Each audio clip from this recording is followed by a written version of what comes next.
السلام علیکم ورحمۃ اللہ وبرکاتہ۔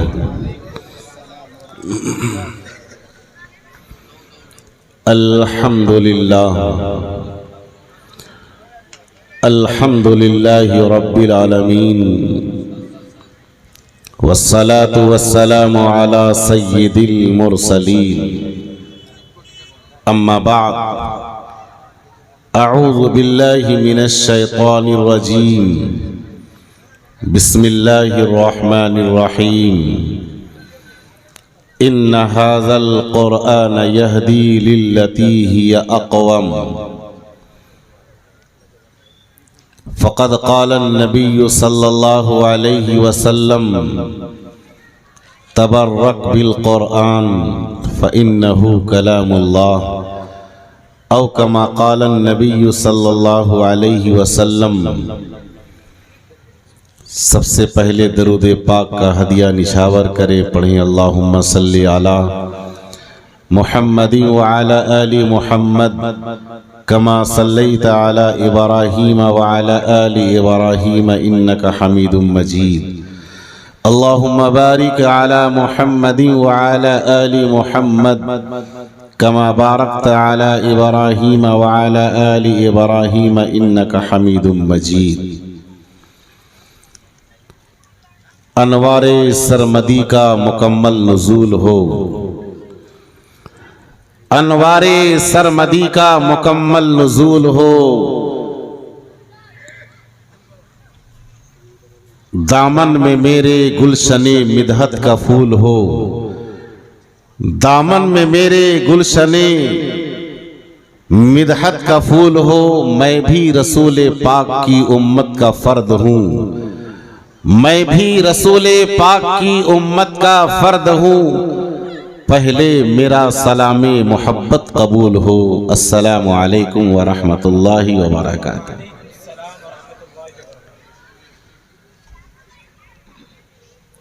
سدا ایمان کے لو کی حفاظت کرتے رہتے ہیں۔ کہیے سبحان اللہ۔ کہیں ایسا تو نہیں کہ آپ کے ہاں سبحان اللہ صبح کو چائے کی دکان میں بولیں گے، شعر ابھی پڑھا جائے سبحان اللہ کل بولیں گے، ایسا تھوڑی سب نہیں ہے۔ ہمارے جھارکھنڈ میں فوراً سبحان اللہ بولتے ہیں۔ سدا ایمان کے لو کی حفاظت کرتے رہتے ہیں، سپاہی جنگلوں میں بھی عبادت کرتے رہتے ہیں۔ سدا ایمان کے لو کی حفاظت کرتے رہتے ہیں، سپاہی جنگلوں میں بھی عبادت کرتے رہتے ہیں، اور ہوا بھی ان کے کچے گھر سے آہستہ گزرتی ہے، اور ہوا بھی ان کے کچے گھر سے آہستہ گزرتی ہے۔ دیے کی روشنی میں جو قرآن کی تلاوت کرتے رہتے ہیں، دیے کی روشنی میں جو قرآن کی تلاوت کرتے رہتے ہیں۔ ظالم یہ چاہتا ہے کہ پہچان چھوڑ دے، گھبرا کے ہم رسول کا فرمان چھوڑ دیں۔ ظالم یہ چاہتا ہے کہ پہچان چھوڑ دے، گھبرا کے ہم رسول کا فرمان چھوڑ دیں۔ مرنا ہمیں قبول ہے، مر جائیں گے، مگر ممکن نہیں کہ دولت قرآن چھوڑ دے، ممکن نہیں کہ دولت قرآن چھوڑ دے۔ حضرات اکابر علماء کرام، دور دراز سے تشریف لائے ہوئے معزز اکابر مہمانان کرام، مدارس اسلامیہ کے اساتذہ اعظام اور مساجد کے ائمہ اعظام، علاقے کے مدارس کے طلباء نیک نام، پردے کے اندر بیٹھی سن رہی مقدس خواتین اسلام، آج کی یہ پاکیزہ محفل قرآن کی نسبت پر سجائی گئی ہے، جس کے اندر آپ کے صوبہ اڑیسہ کے نامور چنیدہ علماء اعظام فخر اڑیسہ، ناز سونگڑا، ملک ہندوستان کا چہیتا خطیب، جسے دنیا حضرت علامہ و مولانا سید نقیب الامین برقی القاسمی دامت برکاتہم العالیہ کے نام سے جانتی پہچانتی ہے، جن کا خطاب آپ نے سماعت فرمایا، بعدہ فاضل نوجوان حضرت مولانا عبد الصمد القاسمی دامت برکاتہم العالیہ کی تقریر بھی آپ نے سماعت فرمائی، اور چلتے چلاتے آج کے اس عظیم الشان جلسے کے سرپرست اعلیٰ، اس مدرسہ کے سرپرست اعلیٰ، جلسے کی بھی سرپرست اعلیٰ، جن کے دستے تربیت نے ہزاروں سنگریزوں کو تراش کر ہیرا اور بے شمار ذروں کو آفتاب و مہتاب بنایا ہے، ایک پتھر کی بھی تقدیر بدل سکتی ہے، شرط یہ ہے کہ قرینے سے تراشا جائے۔ میرا روئے سخن آفتاب علم و فن، ماہتاب انجمن، مبلغ اسلام، مفکر قوم و ملت، رہبر شریعت، قاضی شریعت، امیر شریعت اڑیسہ، جسے دنیا حضرت الحاج حضرت مولانا و مفتی محمد فاروق صاحب القاسمی دامت برکاتہم العالیہ کے نام سے جانتی پہچانتی ہیں، حضور والا کے پرمغز خطاب سے آپ نے اپنی قلوب کو مجلہ و مصفہ کیا۔ اب بندہ ناچیز آپ حضرات کی خدمت میں ایک طالب علم کی حیثیت سے حاضر ہوا ہے۔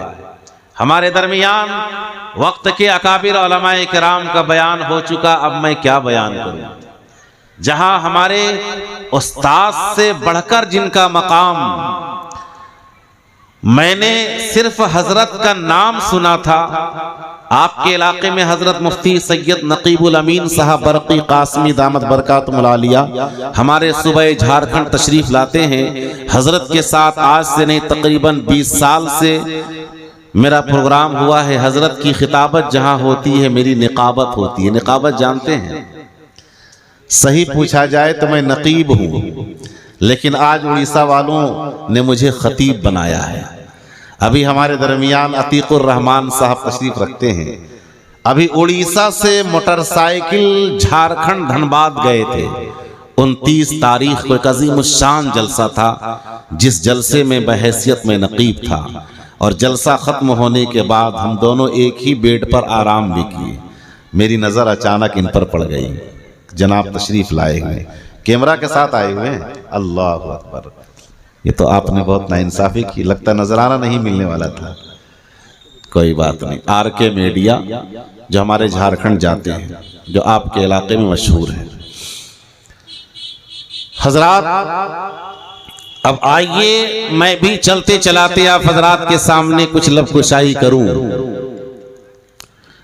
قرآن کے حوالے سے چند گزارشات آپ حضرات کے سامنے پیش کروں۔ لائق تعظیم و حرمت اس لیے قرآن ہے، لائق تعظیم و حرمت اس لیے قرآن ہے، خالق ارض و سما کا آخری فرمان ہے۔ اس صحیفے کی صحیفوں میں الگ ہی شان ہے، اس صحیفے کی صحیفوں میں الگ ہی شان ہے، اس کے ایک ایک لفظ میں عرفان ہی عرفان ہے۔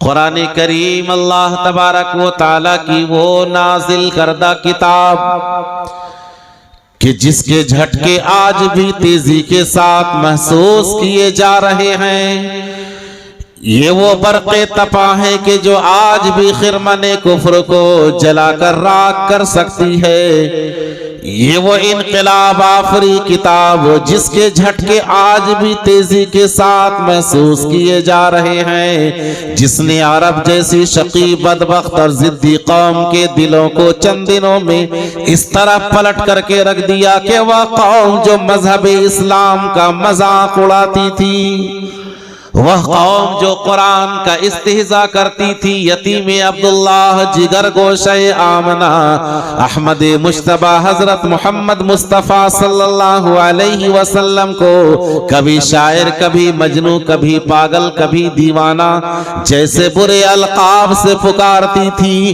لیکن قرآنی انقلاب کے بعد مذہب اسلام کی پیرو نظر آ رہی ہے، دین متین کی شیدائی نظر آ رہی ہے۔ آپ صحابہ کرام کی تاریخ کا مطالعہ کر کے دیکھ لیجئے، آپ کو مجبور ہو کر کے یہ فیصلہ کرنا پڑے گا کہ حضرت ابو بکر کو صدیق بنایا تو قرآن کی برکت نے، سبحان اللہ کہتے جائیے گا، حضرت ابو بکر کو صدیق بنایا تو قرآن کی برکت نے، اور حضرت عمر کو فاروق بنایا تو قرآن کی برکت نے، حضرت عثمان کو ذی النورین بنایا تو قرآن کی برکت نے، اور حضرت علی کو حیدر کرار بنایا تو قرآن کی برکت نے، حضرت امیر معاویہ کو سیاست کی اعلیٰ مقام پہ فائز کیا تو قرآن کی برکت نے،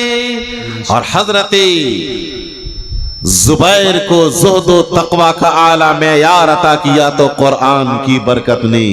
الغرض جتنے بھی اکابر و اصاغر صحابہ کرام ہیں ان کو معظم و محترم بنایا تو قرآن کی برکت نے۔ اسی کو علامہ اقبال نے کیا خوب فرمایا کہ وہ زمانے میں معزز سے مسلمان ہو کر، وہ زمانے میں معزز سے مسلمان ہو کر آج ہم خار ہوئے، تاریک قرآن ہو کر آج ہم نے قرآن کو بالائے طاق رکھ دیا۔ لیکن آپ کو یہ معلوم ہونا چاہیے ہے قول خدا، ارشاد نبی، فرمان نہ بدلا جائے گا، بدلے گا زمانہ لاکھ مگر قرآن نہ بدلا جائے گا۔ ہم قرآن کو طاقوں میں رکھ دیں، اس سے کوئی فرق نہیں پڑنے والا۔ آج بھی قرآن اپنی تابندگی کے ساتھ زندہ جاوید ہے، تا قیامت باقی رہنے والی کتاب ہے۔ یہ دستور حیات ہے، یہ قرآن منشور حیات ہے، یہ قرآن ضابطۂ حیات ہے۔ ایک ایسی کتاب کہ جس کتاب کے متعلق پیارے آقا علیہ السلام نے ارشاد فرمایا کہ جب کوئی قرآن کی تلاوت کرتا ہے تو تلاوت کرنے والے کے سامنے خدا کے فرشتے آ کر بیٹھ جاتے ہیں۔ کیا بات ہے! کیا فرمایا آقا نے کہ جب کوئی قرآن کی تلاوت کرتا ہے تو تلاوت کرنے والے کے سامنے خدا کے فرشتے آ کر بیٹھ جاتے ہیں اور تلاوت قرآن کو سنتے ہیں۔ اور آپ کو میں یہ بتا دوں کہ کوئی فرشتہ قرآن کی تلاوت نہیں کر سکتا، کوئی فرشتہ قرآن کی تلاوت نہیں کر سکتا، صرف سید الملائکہ حضرت جبریل علیہ السلام قرآن کی تلاوت کرنے والے، اور قرآن کریم کو آسمان سے نبی پاک علیہ السلام تک لانے والے جتنے بھی دنیا کے اندر بے شمار فرشتے ہیں، کوئی فرشتہ قرآن کی تلاوت نہیں کر سکتا، صرف سید الملائکہ حضرت جبریل علیہ السلام ہے جو قرآن کی تلاوت کرنے والے ہیں اور قرآنی آیات کو، قرآنی احکامات کو لانے والے ہیں۔ صرف ایک فرشتہ قرآن کی تلاوت کر سکتا ہے۔ تو آقا نے کیا فرمایا کہ جو کوئی قرآن کی تلاوت کرتا ہے تو تلاوت کرنے والے کے سامنے خدا کے فرشتے آ کر بیٹھ جاتے ہیں اور تلاوت قرآن کو سنتے ہیں، اور سنتے سنتے اتنا قریب ہو جاتے ہیں۔ آقا نے فرمایا تلاوت قرآن کرنے والے کی تلاوت کو سنتے سنتے اتنا قریب ہو جاتے ہیں کہ تلاوت قرآن کرنے والے کے لبوں کو فرشتے چوم لیتے ہیں۔ سبحان اللہ! اب آپ اندازہ لگا سکتے ہیں کہ جو بچے مدرسے میں دن رات قرآن کی تلاوت کرتے ہیں ان بچوں کو فرشتوں نے اپنے لبوں سے کتنا بوسہ لیا ہوگا۔ آقا نے کیا فرمایا کہ جو قرآن کی تلاوت کرتا ہے تلاوت کرنے والے کے لبوں کو فرشتے چومتے ہیں، اور اتنا قریب سے چومتے، اتنا قریب سے چومتے ہیں کہ ان کے درمیان کسی چیز کا فاصلہ نہیں ہوتا ہے۔ ایک موقع ایسا آیا کہ آپ نے حضرت امام عاصم رحمت اللہ علیہ کا نام سنا ہوگا، وقت کے ماہر تجوید قاری خوش الحان، تجوید قرآن میں ماہر، مسجد نبوی میں بچوں کو قرآن کی تعلیم دیتے تھے، ان کے منہ سے مشک کی خوشبو آ رہی تھی۔ بچوں نے آگے سے بڑھ کر کے سوال کیا کہ حضرت آخر بات کیا ہے، آپ کے منہ سے مشک کی کستوری کی خوشبو کیوں کر کے آ رہی ہے، ماجرا کیا ہے؟ بچے ضد پہ ضد کرنے لگے، حضرت انکار پہ انکار کرتے چلے گئے، یہ بتانے سے انکار کر رہے ہیں، بچے اصرار کر رہے ہیں کہ بتا دیا جائے کہ آپ کے منہ سے مشک کی کستوری کی خوشبو کیوں کر آ رہی ہے، وجہ کیا ہے؟ اس وقت حضرت امام عاصم رحمت اللہ علیہ نے انکار پہ انکار کیا، لیکن آخر میں بتانے پہ مجبور ہو گئے اور فرمایا کہ بتاؤں میرے منہ سے مشک کی کستوری کی خوشبو کیوں کر آ رہی ہے؟ وہ فرماتے ہیں ایک رات میں تلاوت قرآن کر کے سو گیا۔ آج تو ہم تلاوت قرآن کر کے نہیں سو رہے، آج نہ جانے کن لغویات میں ہماری نیند آتی ہے، اللہ کی پناہ، اللہ ہم سب کی حفاظت فرمائے۔ وقت کے امام حضرت امام عاصم قرآن کی تلاوت کر کے سو گئے، وہ فرماتے ہیں کہ میں قرآن کی تلاوت کر کے سو گیا، جیسے ہی نیند کی آغوش میں گیا، حضور پاک علیہ السلام نیند میں خواب میں آ گئے۔ رب تعالی ہمیں اور آپ کو بھی اپنے آقا کا دیدار نصیب فرمائے۔ آمین۔ آقا کریم علیہ السلام خواب میں آ گئے اور فرمایا کہ اے عاصم ذرا تو میرے قریب آ جا، اے عاصم ذرا میرے قریب آ جا۔ میں آقا کے قریب گیا، آقا نے فرمایا کہ اے عاصم ذرا تو قرآن کی تلاوت کر، جب تو قرآن کی تلاوت کرتا ہے بڑا بھلا معلوم ہوتا ہے۔ میں آقا کے سامنے قرآن کی تلاوت کرنے لگا، تلاوت کرتے کرتے میرے آقا نے میرے لبوں کو چوم لیا۔ جس دن سے میرے آقا نے میرے لبوں کو چوما ہے، اسی دن سے میرے منہ سے مشک کی کستوری کی خوشبو آ رہی ہے۔ سبحان اللہ، کیا مقام ہے، آپ اندازہ کر سکتے ہیں کہ جب کوئی قرآن کی تلاوت کرتا ہے تو آقا بھی ان کے خواب میں آ جاتے ہیں۔ ان بچوں کا اندازہ آپ اسی سے لگا سکتے ہیں کہ فرشتے ان کے لبوں کو چومتے ہیں، اور جو بار بار قرآن کی تلاوت کرتا ہے نبی پاک علیہ السلام ان کے خواب میں بھی آ سکتے ہیں۔ اسی لیے علماء فرماتے ہیں ایک ہے حافظ قرآن ہونا، ایک ہے عالم قرآن ہونا، ایک ہے عامل قرآن ہونا، اور ایک ہے حافظ قرآن ہونا، اور ایک ہے عاشق قرآن ہونا۔ سب میں فرق ہے، اصل ہے عاشق قرآن ہونا۔ علماء فرماتے ہیں کہ جو عاشق قرآن ہوگا وہ حافظ قرآن ہوگا، جو عاشق قرآن ہوگا وہ عالم قرآن ہوگا، جو عاشق قرآن ہوگا وہ عامل قرآن ہوگا۔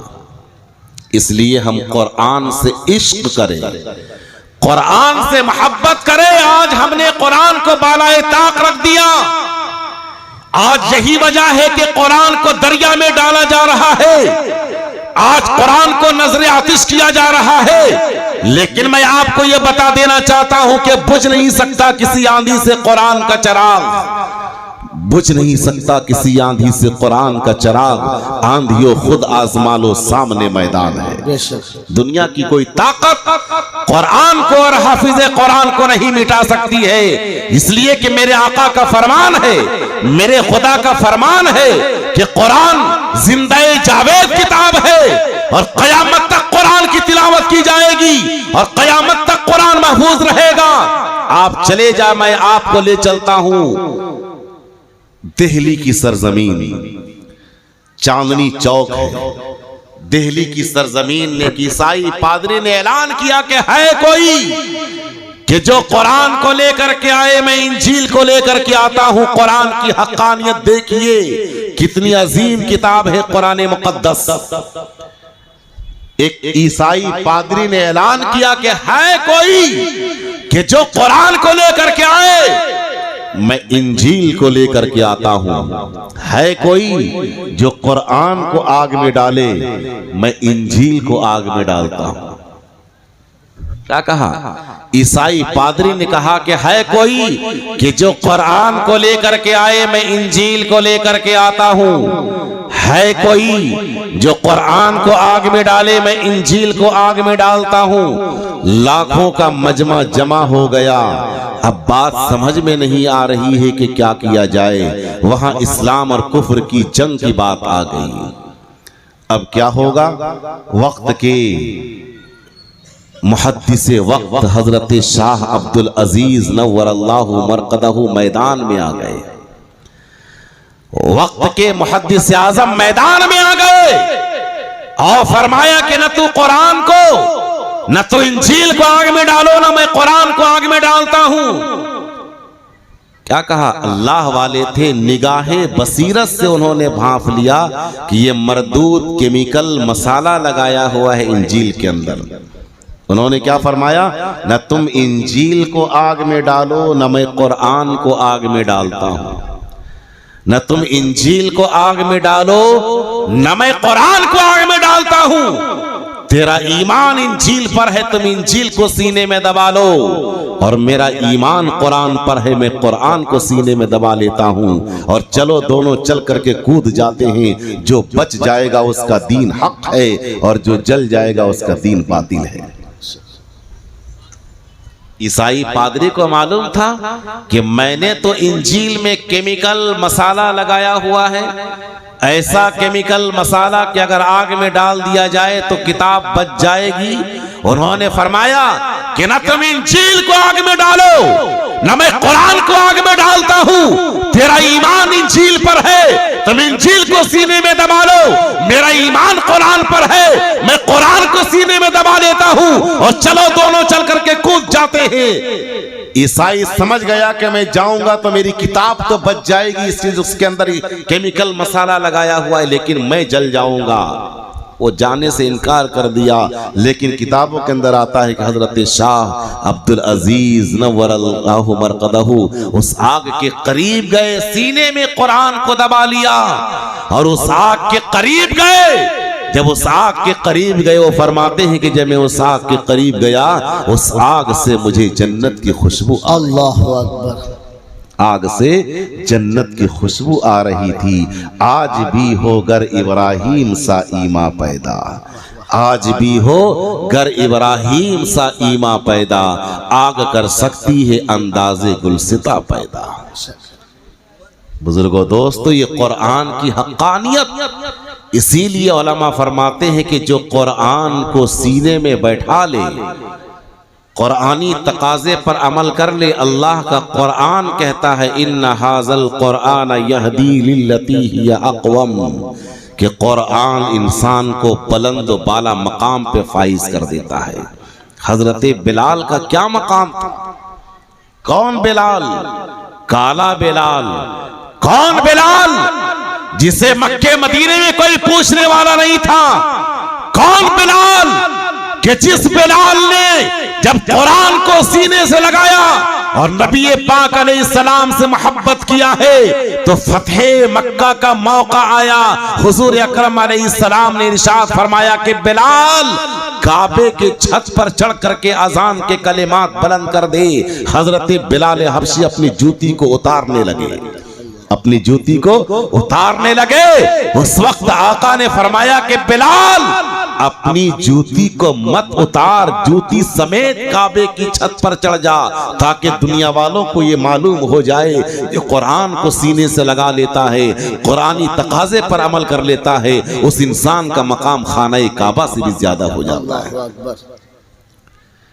ان ھذا القرآن یہدی للتی ہی اقوم، یہ قرآن ایک ایسی کتاب ہے کہ انسان کو بلند و بالا مقام عنایت کرتا ہے۔ آج ہم نے قرآن کو بالائے طاق رکھ دیا، یہی وجہ ہے کہ آج ایمان سے دور ہوتے جا رہے ہیں لوگ۔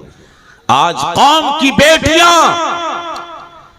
جسے ارتداد کے دہانے پہ کھڑے ہونے پر مجبور کر دیا، کس نے؟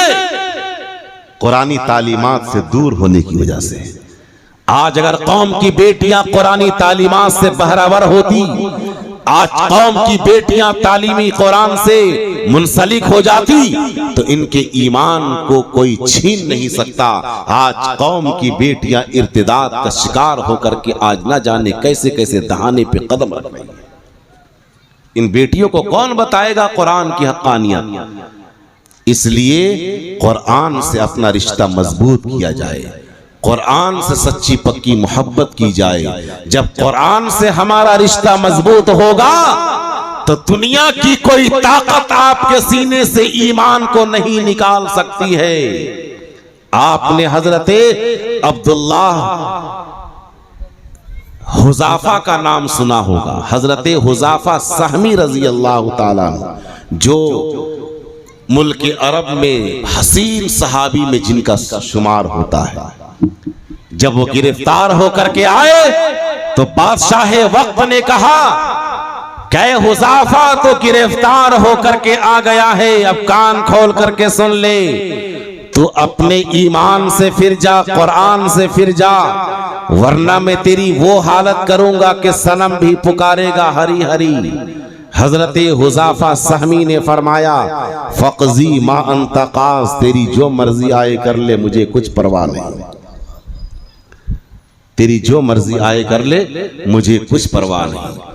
اب حضرت حذافہ سہمی جو قرآن کے سچے عاشق تھے، اتنے بڑے عاشق کہ ان کو ایک کمرے میں بند کر دیا گیا، لیکن قرآن کا سودا نہیں کیا۔ جب کمرے میں بند کر دیا گیا، کہا کہ باز آ جا ورنہ تیری وہ حالت کروں گا کہ صنم بھی پکارے گا ہری ہری۔ حضرت حذافہ سہمی نے فرمایا کہ فقضی ما انت قاض، تیری جو مرضی آئے کر لے۔ پہلے تو بادشاہ وقت نے کہا کہ حذافہ تو اپنے ایمان سے پھر جا، قرآن سے پھر جا، میں تجھے تیرے نکاح میں اپنی حسین بیٹی تیرے حوالے کر دوں گا۔ حضرت حذافہ سہمی نے فرمایا میں قرآن سے اور ایمان سے نہیں پھر سکتا۔ جب انکار کر دیا تو حضرت حذافہ کو قید و بند کی سزا کاٹنی پڑی، لیکن ایمان کا اور قرآن کا سودا نہیں کیا۔ اب حضرت حذافہ کو 1-2 دن نہیں بلکہ 10 دن پھر 15 دن تک انہیں قید خانے میں بند کر دیا گیا۔ 15 دن تک قید خانے میں بند کر دیا گیا حضرت حذافہ سہمی کو۔ اب کیا ہوا، 15 دن کے بعد جب انہیں نکالا گیا تو پہلے سے زیادہ چہرہ اور حسین ہو چکا تھا حضرت حذافہ سہمی کا۔ اب حضرت حذافہ سے بادشاہ وقت نے پوچھا کہ حذافہ بات کیا ہے، پہلے سے زیادہ چہرہ حسین کیسے ہو گیا؟ اس وقت حضرت حذافہ نے فرمایا کہ یہ قرآن کی برکت ہے۔ کیا کہا؟ یہ قرآن کی برکت ہے۔ کھانا پانی بالکل بند کر دیا گیا۔ جب کھانا پانی بند کر دیا گیا، جب قید خانے سے باہر نکالے گئے، بادشاہ وقت نے کہا کہ حذافہ جب تجھے بھوک اور پیاس لگتی تھی تو کیا کرتا تھا؟ حضرت حذافہ نے فرمایا کہ جب مجھے بھوک اور پیاس لگتی تھی میں قرآن کی تلاوت کرتا جاتا تھا، میری بھوک اور پیاس مٹتی چلی جاتی تھی۔ 15 دن تک کھانا پانی بند کر دیا گیا۔ ان کے بھوک اور پیاس کو کس نے مٹایا؟ حضرت حذافہ سے جا کر کے پوچھئے، وہ تاریخ بتائے گی۔ حضرت حذافہ نے فرمایا کہ جب مجھے بھوک اور پیاس لگتی تھی میں قرآن کی تلاوت کرتا جاتا تھا، میری بھوک اور پیاس مٹتی چلی جاتی تھی۔ اب حضرت حذافہ سہمی رضی اللہ تعالیٰ عنہ سے پھر فرمایا، کہا گیا بادشاہ سلامت نے کہا کہ اب بھی باز آ جا۔ کہا کہ کوئی پرواہ نہیں، میں اپنے ایمان سے قرآن سے پھر نہیں سکتا۔ کتنے بڑے سچے عاشق قرآن تھے، آپ اندازہ کر سکتے ہیں۔ ہمیں اور آپ کو بھی عاشق قرآن بننا ہے۔ آج کے جلسے سے میں یہ پیغام دینا چاہتا ہوں کہ عاشق قرآن بنے۔ میں 2-4 باتیں بھی عاشق قرآن کے حوالے سے کہوں گا۔ عاشق قرآن بنا جائے، اگر عاشق قرآن آپ بنیں گے تو آپ کے بچے حافظ قرآن بنیں گے۔ اگر آپ عاشق قرآن بنیں گے تو آپ کی اولاد عاشق قرآن بنے گی۔ اگر آپ عاشق قرآن بنیں گے تو آپ کی اولاد عامل قرآن اور عالم قرآن بنے گی۔ حضرت حذیفہ سہمی سے کیا کہا گیا کہ دیکھ تجھے کھولتے تیل میں ڈال دیا جائے گا. حضرت حذیفہ نے فرمایا کہ کوئی پرواہ نہیں. اب اپنے مریدوں کو بلایا ہے بادشاہ وقت نے, آگ جلائی گئی, کڑھا کو رکھ دیا گیا, تیل کو ڈال دیا گیا, تیل کھولنے لگا. اس کھولتے تیل میں حضرت حذیفہ کو ڈال دیا گیا. جب حضرت حذیفہ کو ڈال دیا گیا تو بادشاہ وقت نے سوچا کہ حذیفہ جل گیا ہوگا, ختم ہو گیا ہوگا, نعوذ باللہ. لیکن اسے یہ نہیں معلوم کہ بجھ نہیں سکتا کسی آندھی سے قرآن کا چراغ. جو قرآن سے محبت کر لیتا ہے, جو قرآن سے عشق کر لیتا ہے, دنیا کی کوئی طاقت اسے مٹا نہیں سکتی ہے. بادشاہ نے سوچا کہ حذیفہ جل گیا ہوگا, بھسم ہو گیا ہوگا. تھوڑی دیر کے بعد حضرت حذیفہ اسی کھولتے تیل سے کلمہ شہادت پڑھتے ہوئے اور ان ھذا القرآن یہدی للتی ہی اقوم پڑھتے ہوئے باہر نکلتے ہیں. اس منظر کو دیکھ کر کے جتنے لوگ وہاں موجود تھے سارے لوگوں نے پڑھ دیا کلمہ لا الہ الا اللہ محمد رسول اللہ. یہ کب ہوتا ہے؟ جب کوئی قرآن سے سچی پکی محبت کرتا ہے.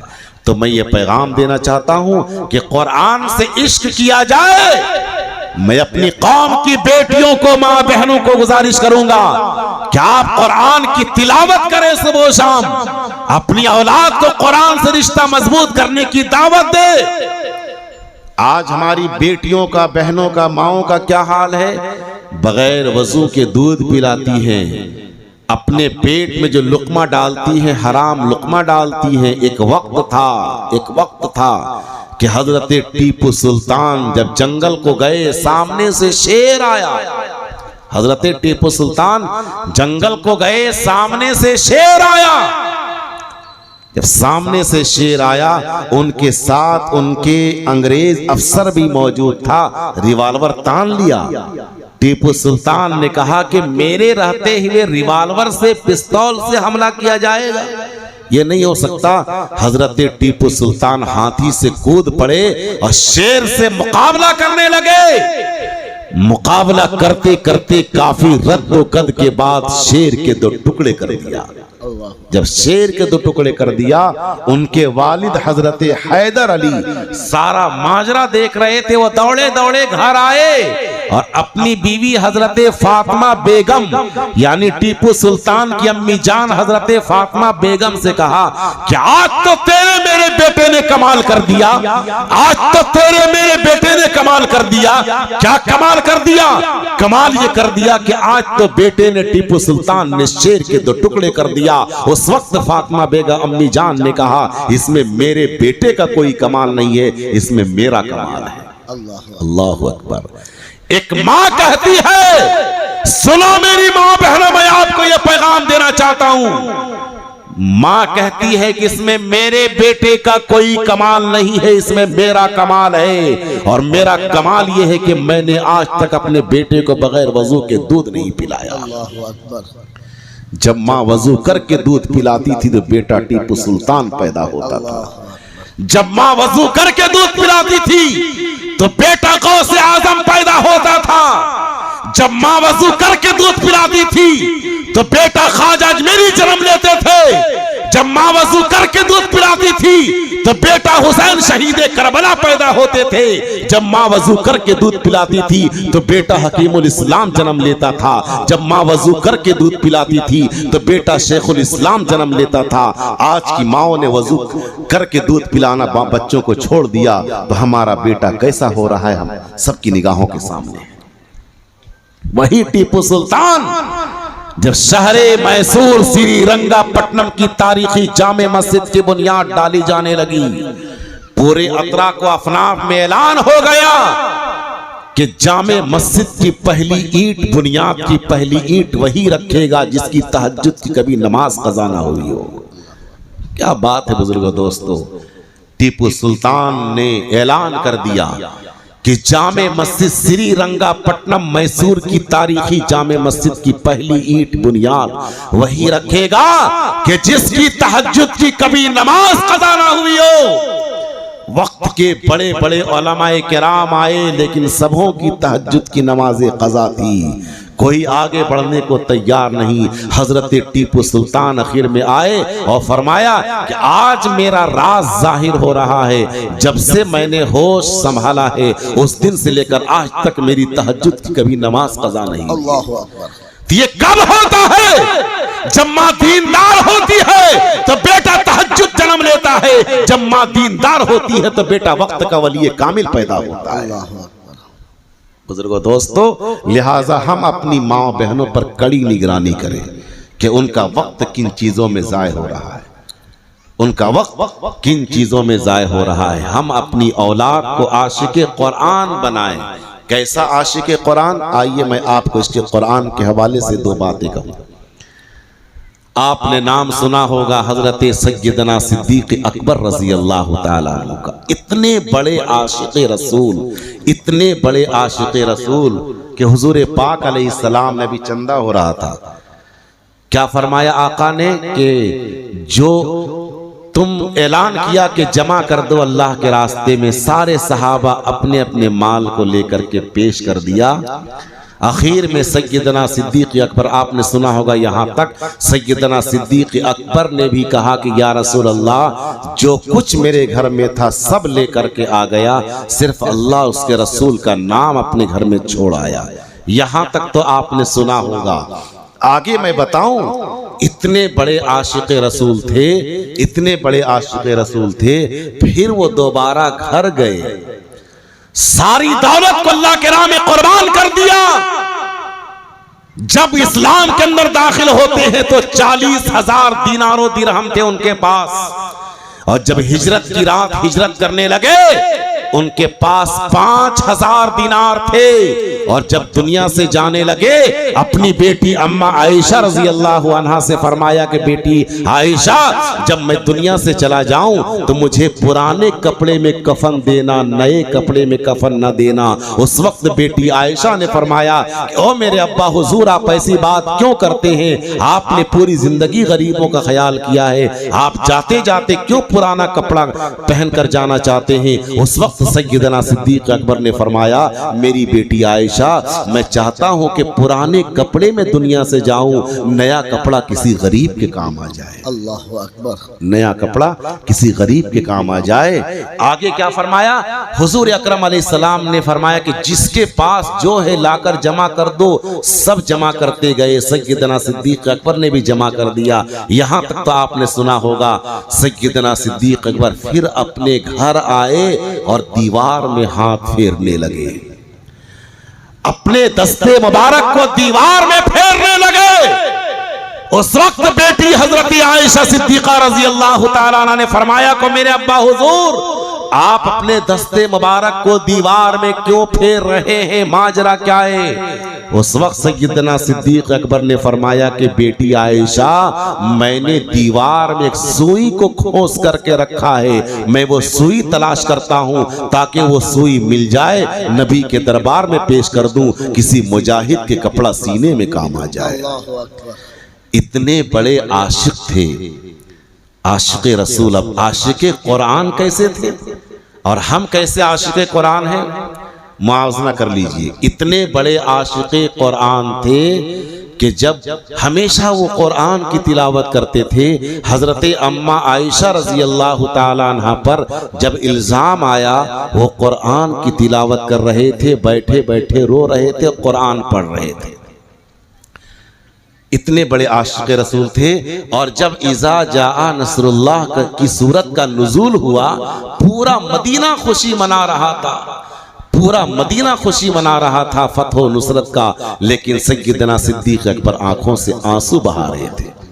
کسی نے بڑھ کر کے پوچھ لیا کہ آپ کیوں رو رہے ہیں، رونے کی وجہ کیا ہے؟ کہا کہ تجھے نہیں معلوم، سورت اذا جاء نصر اللہ کی سورت نے مجھے غمزدہ کر دیا ہے، یار کی جدائی کا پیغام آ گیا ہے۔ اتنے قرآن کے عاشق تھے کہ یہ سورت کا نزول ہوا، وہ سمجھ گئے کہ دونوں جہاں کے سردار اس دنیا سے پردہ فرمانے والے ہیں، دونوں جہاں کے سردار اس دنیا سے پردہ فرمانے والے ہیں۔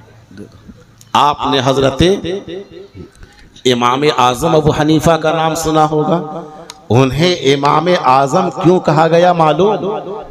جتنے بھی امام آئے ہیں سب کو امام کہا گیا، امام شافعی، امام احمد ابن حنبل، امام مالک رحمۃ اللہ علیہ، لیکن حضرت امام ابو حنیفہ کو حضرت امام اعظم ابو حنیفہ کہا گیا۔ تو آپ نے کبھی غور کیا کہ انہیں امام اعظم ابو حنیفہ کیوں کہا گیا؟ کیوں کہا گیا؟ اس کا جواب علماء کرام دیتے ہیں، اس کی وجہ یہ ہے کہ وہ قرآن سے اتنی محبت فرماتے کہ 40 سال تک عشاء کی وضو سے فجر کی نماز پڑھی ہے۔ آپ نے تو سنا ہوگا، فضائل اعمال میں آپ نے پڑھا ہوگا کہ 40 سال تک عشاء کی وضو سے فجر کی نماز ادا کی۔ تو رات بھر کیا کرتے تھے وہ؟ کیا رات بھر نماز پڑھتے تھے؟ آئیے تاریخ کا مطالعہ کیجئے، آپ کو پتا چلے گا وہ رات بھر اللہ کا قرآن پڑھا کرتے تھے۔ اللہ اکبر۔ جب رمضان کا مقدس مہینہ آتا، وہ رمضان کے اندر 63 قرآن مکمل کرتے تھے۔ 63 قرآن مکمل کرتے تھے۔ 63 قرآن وہ کس طریقے سے؟ 3 قرآن تراویح میں مکمل کرتے تھے، اور 60 قرآن وہ روزانہ 2 قرآن مکمل کرتے تھے۔ 30 دن میں 60 قرآن وہ مکمل کرتے تھے۔ اتنے بڑے عاشق قرآن تھے کہ اپنے چھت پر بیٹھ کر رات کو کھڑے ہو کر تہجد کی نماز میں اللہ کا قرآن پڑھتے تھے۔ جب ان کا انتقال ہو گیا تو ہمسائے میں چھت میں ان کے بغل میں ایک صاحب بیٹھے سارا کرشمہ دیکھتے تھے۔ ایک دن ایسا ہوا، ان کا چھوٹا بچہ نے کہا کہ ابو جان، وہ جو اس مکان پہ چھت پہ جو مینارہ نظر آتا تھا، مینارہ نظر نہیں آ رہا ہے، آخر بات کیا ہے؟ وہ نظر نہیں آ رہا ہے۔ اس وقت اس بچے کے باپ نے کہا کہ بیٹے وہ مینارہ نہیں تھا، وہ امام اعظم ابو حنیفہ رہتے تھے جو کھڑے ہو کر اللہ کا قرآن پڑھتے تھے، ان کا گزر ہو گیا ہے۔ آپ اندازہ کر سکتے ہیں کتنے بڑے عاشق قرآن تھے۔ اسی طریقے سے حضرت امام شافعی رحمت اللہ علیہ اتنے بڑے عاشق قرآن کہ جب وہ مکہ سے مدینہ جانے لگے تو 16 دن کا سفر تھا پیدل۔ ابھی تو ہم لوگ جاتے ہیں تو 4 گھنٹے میں پہنچ جاتے ہیں، 16 دن کا سفر تھا۔ حضرت امام شافعی رحمت اللہ علیہ اپنے قافلہ کے ساتھ چلتے ہیں، 16 دن میں پہنچتے ہیں، 16 دن میں 16 قرآن مکمل کر ڈالتے ہیں۔ سبحان اللہ، کتنے بڑے عاشق! روزانہ 1 قرآن مکمل کرتے چلے جاتے ہیں اور مکے سے مدینے کا سفر طے کرتے چلے جاتے ہیں۔ آپ نے امام احمد ابن حنبل کا نام سنا ہوگا، کتنے بڑے عاشق قرآن! آئیے میں آپ کو بتا دوں، 53 سال کی عمر ہو گئی، خانہ کعبہ کا طواف کر رہے ہیں۔ خانہ کعبہ کا طواف کرتے کرتے غلاف کعبہ کو پکڑ کر کے فرماتے ہیں کہ اے میرے پروردگار، میرے پلے کچھ نہیں، آج ہم چند نمازیں پڑھ لیتے ہیں، چند اللہ کے راہ میں صدقہ خیرات دے دیتے ہیں، چند دن اللہ کے راستے میں وقت لگا لیتے ہیں، کچھ علماء کو کھانا کھلا دیتے ہیں، کچھ طلبہ کو دے دیتے ہیں، ہم سمجھتے ہیں کہ ہمارا بیڑا پار ہو گیا۔ وقت کے بڑے امام حضرت امام احمد ابن حنبل رحمت اللہ علیہ، جنہوں نے 53 حج کیا ہے، خانہ کعبہ کا طواف کرتے کرتے غلاف کعبہ کو پکڑ کر کے فرماتے ہیں اے میرے پروردگار، میرے پلے کچھ نہیں، اس سفید داڑھی کی لاج رکھ کر کے میرے گناہوں کو معاف کر دے۔ کیا فرمایا؟ آج سفید داڑھیاں ہو رہی ہے، رونا نہیں آ رہا ہے۔ داڑھیاں سفید ہو رہی ہے، رونا نہیں آ رہا ہے۔ عمر کا تقاضا ختم ہو رہا ہے، جوانی کی دہلیز ختم پار کر گئے، لیکن ہمارے چہرے پر داڑھی نہیں آ رہی ہے۔ اتنے مرد بے حس ہو گئے ہیں کہ داڑھی رکھنے کو کہا جائے، اتنے ضدی ہو گئے ہیں کہ داڑھی رکھتے نہیں ہیں، داڑھی رکھتے نہیں ہیں۔ داڑھی پیارے آقا کی سنت ہے۔ کیا فرمایا؟ اے میرے پروردگار، میرے پلے کچھ نہیں، میری سفید داڑھی کی لاج رکھ کر میرے گناہوں کو معاف کر دے۔ اتنے بڑے عاشق قرآن، اتنے بڑے عاشق قرآن، اتنے بڑے عاشق قرآن کہ جب بادشاہ وقت نے کہا کہ تو کہہ دے کہ قرآن مخلوق ہے، تو کہہ دے کہ قرآن مخلوق ہے، انہوں نے فرمایا کہ قرآن مخلوق نہیں بلکہ اللہ کا کلام ہے۔ اب کیا ہوا؟ بادشاہ وقت نے ان پر کوڑا برسانا شروع کیا۔ علماء فرماتے ہیں کہ اگر وہ کوڑا کسی جانور پہ چلایا جاتا تو اس کا قیمہ بن جاتا، اگر وہ کوڑا کسی درخت پہ چلایا جاتا تو اس کا ریزہ ریزہ ہو جاتا۔ حضرت امام محمد بن حنبل پر کوڑے کی برسات ہوتی ہے، لیکن وہ فرماتے ہیں کہ قرآن مخلوق نہیں بلکہ اللہ کا کلام ہے۔ اب کیا ہوا؟ ان کے دونوں ہاتھ کو پیچھے سے باندھ دیا گیا۔ جب ان کے ہاتھ کو باندھ دیا گیا، اب برچھی سے مارنا شروع کیا، کوڑے سے مارنا شروع کیا۔ ان کے پاجامے کا ازار بند ٹوٹ گیا، پاجامہ نیچے کو آنے لگا، پیچھے ہاتھ بندھا ہوا ہے۔ اب اپنے پاجامے کو روکے تو روکے کیسے؟ انہوں نے نگاہ کو آسمان کی طرف اٹھا دیا اور کیا فرمایا؟ اے میرے پروردگار، آج میری آبرو تیرے قرآن کی آبرو، تیرے قرآن کی آبرو تیری آبرو۔ اللہ کیا فرمایا؟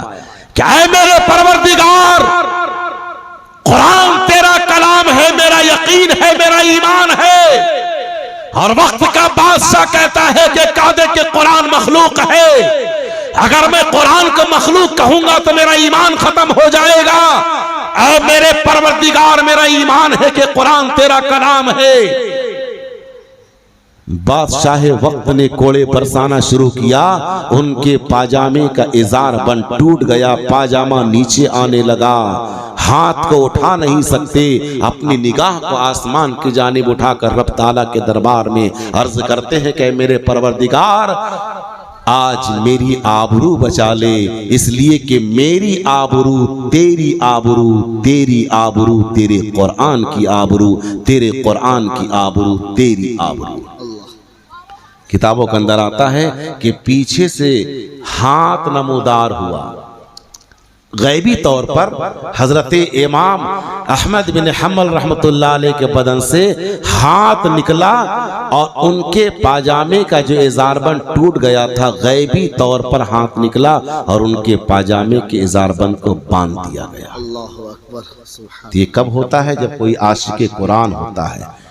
اتنے بڑے عاشق قرآن، اتنے بڑے امام اپنی امی جان کے پاؤں کو دبانے لگے۔ سنو میرے نوجوانوں، میں تجھے یہ پیغام دینا چاہتا ہوں، آج کی عظیم الشان جلسہ دستار بندی کے عنوان پر جو رکھا گیا، اس پیغام میں دینا چاہتا ہوں۔ اتنے بڑے امام، اتنے بڑے امام، اتنے بڑے امام، اتنے بڑے امام کہ جب ان کا انتقال ہو گیا، ان کے انتقال کا جب وقت آیا تو وہ فرماتے ہیں کہ میں نہیں بتاؤں گا کہ میں حق پر ہوں یا باطل پر، میرا جنازہ بتائے گا میں حق پر ہوں یا باطل پر۔ چنانچہ جب ان کا انتقال ہوا، ان کے جنازے کو دیکھ کر کے 20 لاکھ لوگوں نے ایمان قبول کر لیا۔ سبحان اللہ کہیے، سبحان اللہ۔ حضرت مفتی محمد راشد صاحب اعظمی جو اس وقت نائب محتمم ہے ازہر ہند دارالعلوم دیوبند کے، وہ فرماتے ہیں کہ جب حضرت امام احمد بن حنبل علیہ رحمہ کا انتقال ہوتا ہے، ان کے جنازے کو دیکھ کر کے، ان کے جنازے کو دیکھ کر کے، ان کے جنازے کے اندر 20 لاکھ کا مجمع تھا اور ان کے جنازے کو دیکھ کر کے 25,000 کافروں نے ایمان قبول کر لیا۔ اللہ، اتنے بڑے امام، اتنے بڑے امام اپنی امی جان کے پاؤں کو دباتے۔ آج ہمارے نوجوان کتنے ہیں جو اپنے والدین کی خدمت کرتے ہیں، اپنی امی جان کے پاؤں کو دبانے لگے۔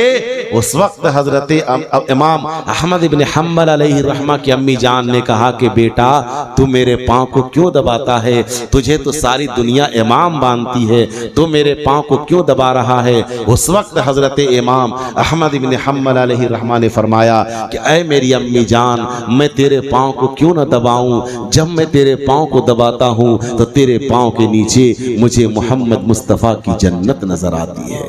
اللہ، کیا فرمایا؟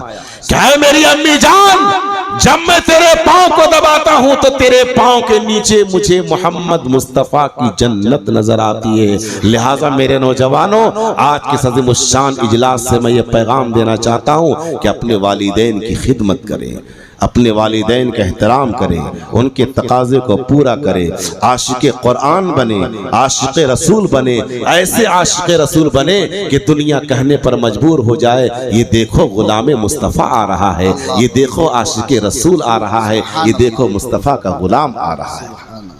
اور ایسا غلام بن جاؤ، ایسا غلام بن جاؤ کہ جس طریقے سے ایک کالا کلوٹا صحابی جب ایمان کی دولت سے مالا مال ہوتا ہے، اسے بیٹی دینے کو کوئی تیار نہیں ہے. آقا کے دربار میں تشریف لائے اور فرمایا کہ میرے پیارے آقا مجھے بیٹی دینے کو کوئی تیار نہیں. آقا نے فرمایا چلے جاؤ مدینہ، قبیلہ بنو ثقیف کے سردار کے گھر میں حسین بیٹی ہے، قبیلہ بنو ثقیف کے سردار سے کرنا کہ تجھے نبی نے اپنی بیٹی میرے نکاح میں دینے کو کہا ہے. اب یہ کالا کلوٹا صحابی جھومتا ہوا مچلتا ہوا قبیلہ بنو ثقیف کے سردار کے دربار میں گیا اور آقا کے پیغام کو پیش کیا. جب پیغام کو پیش کیا، دیکھیے نبی سے محبت کیسی ہوتی ہے، عاشق رسول کیسا ہوتا ہے، اور نبی سے محبت کرنے والی نبی کی باندی کیسی ہوتی ہے، آپ اندازہ کر سکتے ہیں. جب دروازے پہ پہنچے کالا کلوٹا صحابی، کہا کہ نبی کا پیغام ہے کہ اپنی بیٹی میرے نکاح میں دے دو. قبیلہ بنو ثقیف کے سردار نے کہا میری بیٹی حسین، چاند کا ٹکڑا تو کالا کلوٹا، یہ کیسے ہو سکتا ہے، یہ تو ہو نہیں سکتا ہے. اندر سے بیٹی سارا ماجرا دیکھ رہی تھی. بیٹی نے کیا کہا کہ غور کر ابا نہ ان کے رنگ کالے کو دیکھو.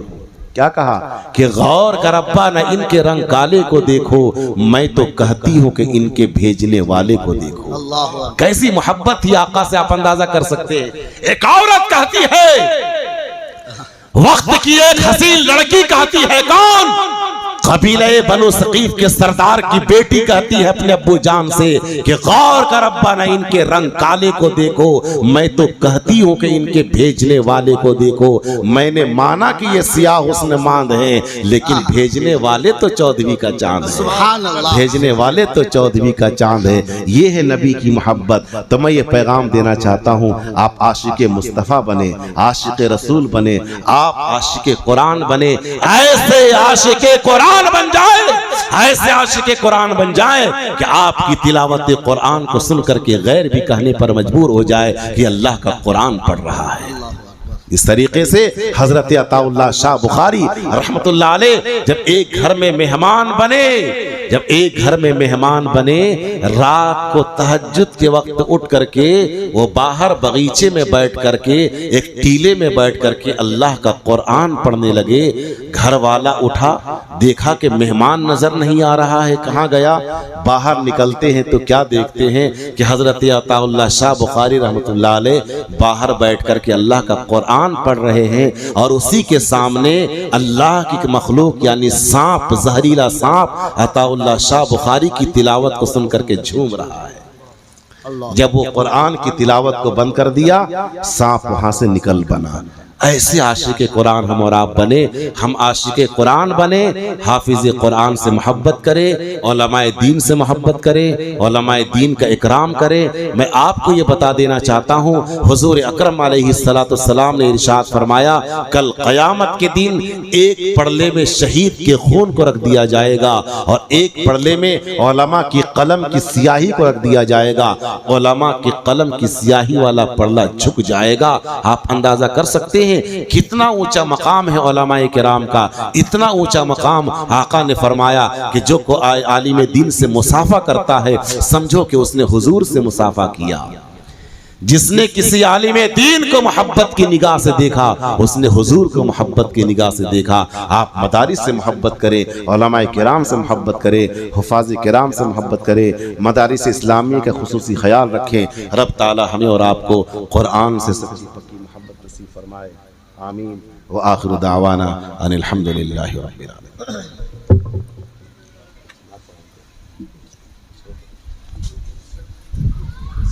صدر صاحب ہیں؟ آئیے آپ دعا کریں. آپ تشریف لائیں. آپ دعا فرماتے بہتر ہے۔ درود پاک پڑھ لیجیے۔ اللہم صلی علی محمد وعلی آل محمد کما صلیت علی ابراہیم وعلی آل ابراہیم انک حمید مجید۔ اللہم بارک علی محمد وعلی آل محمد کما بارکت علی ابراہیم وعلی آل ابراہیم انک حمید مجید۔ ربنا آتنا فی الدنیا حسنة وفی الآخرة حسنة وقنا عذاب النار۔ ربنا ظلمنا انفسنا وإن لم تغفر لنا وترحمنا لنكونن من الخاسرین۔ ربنا آمنا فاغفر لنا وارحمنا وأنت خير الراحمين یا حی یا قیوم برحمتک نستغیث۔ یا اللہ ہم سب کے گناہوں کو تو معاف فرما، یا اللہ ہم سب کی خطاؤں کو درگزر فرما، یا اللہ جو بیمار ہیں انہیں شفاء کامل عطا فرما، جو پریشان حال مولا ان کی پریشانیوں کو دور فرما، سب کے کاروبار میں ترقی عطا فرما، سب کے جان و مال میں ترقی عطا فرما، بے اولادوں کو صاحب اولاد بنا، بے روزگاروں کو صاحب روزگار بنا، ہم سبوں کو حلال روزی نصیب فرما، حرام کی کمائی سے ہم سب کی حفاظت فرما، جو باتیں کہی گئی سنی گئی اس پر ہم سب کو عمل کرنے کی توفیق عطا فرما، ہم سبوں کو 5 وقتہ نماز جماعت کے ساتھ ادا کرنے کی توفیق عطا فرما، قرآن کی تلاوت کرنے والا بنا، قرآن سے سچی پکی محبت نصیب فرما، ہماری ماں بہنوں کو پردے کے اندر رہنے کی توفیق عطا فرما، پردے کے اندر رہ کر دین کا کام کرنے کی توفیق عطا فرما۔ یا اللہ حضرت مولانا مفیض الدین صاحب کی محنتوں کو قربانیوں کو قبول فرما، یا اللہ ان کے ادارے کو دن دگنی رات چوگنی ترقی نصیب فرما، یا اللہ مدرسہ کمیٹی اور مدرسہ کمیٹی کے جو احباب یا یہاں کے جو بھی باشندگان حضرات ہیں جن لوگوں نے خوب قربانیاں دی ہے مولا ان کی قربانیوں کو قبول فرما، یا اللہ ان کے درجات کو بلند فرما، ان کے کاروبار میں ترقی عطا فرما، یا اللہ یہاں جتنے لوگ بیٹھے ہیں مولا سب کی جائز تمناؤں کو پوری فرما، یا اللہ سب کی جائز تمناؤں کو پوری فرما، ہم سب کے والدین میں سے جن کے والدین دنیا سے جا چکے ہیں مولا سب کی قبروں کو نور سے منور فرما، جن کے گھر بے نکاحی بیٹیاں پڑی ہیں مولا تو اس کا جوڑا پیدا فرما، سب کی مشکلوں کو آسان فرما، سب کی ضرورتوں کو پوری فرما، جن بیٹیوں کا نکاح ہو چکا ہے مولا ان بیٹیوں کا مقدر صحیح نصیب فرما، یا اللہ سسرال میں شوہر کی محبت سسرال والوں کی محبت نصیب فرما، ہر بلا مصیبت سے حفاظت فرما، یا اللہ قوم کی بیٹیاں جو فتنہ ارتداد کا شکار ہو رہی ہے مولا ان بیٹیوں کو ایمان کی قیمت سمجھنے کی توفیق عطا فرما، ایمان پہ قائم و دائم فرما، یا اللہ موت تک ایمان کو بچا کر لے جانے کی توفیق عطا فرما، یا اللہ ہم سب کی حاضری کو قبول فرما، یا اللہ ان سب باتوں پر عمل کرنے کی توفیق عطا فرما، ہم سبوں کو سچا عاشق قرآن بنا، عاشق رسول بنا، اپنے والدین کا احترام کرنے کی توفیق عطا فرما، والدین سے محبت کرنے والا بنا، ان کے تقاضے کو پورا کرنے والا بنا، یا اللہ علماء کرام سے محبت کرنے والا بنا، حفاظ کرام سے محبت کرنے والا بنا، مدارس کا خاص خیال رکھنے کی توفیق عطا فرما۔ بندہ ناچیز کی مختصر سی دعا کو اپنے لاڈل حبیب پیارے آقا حضرت محمد مصطفیٰ صلی اللہ علیہ وسلم صدقہ طفیل میں قبول فرما۔ ربنا تقبل منا انك انت السميع العليم وتب علينا انك انت التواب الرحيم وصلى الله تعالى على خير خلقه محمد وآله وأصحابه وأزواجه وذرياته وأهل بيته ونور عرشه أجمعين آمين برحمتك يا أرحم الراحمين۔ السلام علیکم۔ وعلیکم السلام۔ جزاک اللہ خیرا و احسن الجزا۔ ہم اپنے مہمان مکرم کا بڑا شکر گزار ہیں کہ انہوں نے اتنی مصائب کو جھیل کر کے ہمارے درمیان میں اپنے پند و نصیحت سے ہم سب کو نوازا۔ ہم ان کے بہت شکر گزار ہیں، اور ہمارے آئے ہوئے تمام مہمان معزز جو پنڈال میں تشریف رکھتے تھے۔ اگر ویڈیو اچھی لگی تو لائک کریں اور تمام دوستوں کو شیئر کریں۔